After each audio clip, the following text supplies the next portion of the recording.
ప్రసాద నీని లేకపోతే పరిశుభ్రత అన్నిటికీ తిరోధకాన్ని చేశారు. తిరుమల ఒక పవిత్రమైన దివ్య క్షేత్రం. ఈ పవిత్రమైన దివ్య క్షేత్రాన్ని అపవిత్రం చేయడం భావ్యం కాదు. తెల్లవారుజామున 3 గంటలకు సుప్రభాత దర్శనానికి వస్తే వైకుంఠం అంటే మనకు తెలియదు. పుస్తకాలను చదువుతాం, వైకుంఠానికి పోవాలని కోరుకుంటాం చనిపోయిన తర్వాత. ఆ సమయంలో ఇక్కడికి వచ్చి వెంకటేశ్వర స్వామి దర్శనం చేసుకుంటే వైకుంఠంలో ఉన్న అనుభూతిని కలుగుతుంది.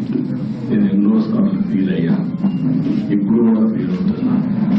అందుకే నేను ఇక్కడికి వచ్చినప్పుడు అన్ని విషయాలు మర్చిపోయి ఒక పవిత్రమైన భావంతో పోవాలి.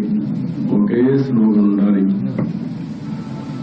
7 కొండల వాడ వెంకటరమణ గోవింద గోవింద తప్ప, ఓం నమో వెంకటేశాయ తప్ప వేరే స్లోగనే ఉండకూడదు, వేరే వ్యక్తి జ్ఞాపకం రాకూడదు. ఆ పేరుతోనే మొత్తం ప్రక్షాళన చేస్తాం. మళ్ళీ భారతదేశం కాకుండా ప్రపంచం మొత్తం అభినందించే విధంగా ఈ టీజీని తీర్చిదిద్దాలని తెలియజేసుకుంటూ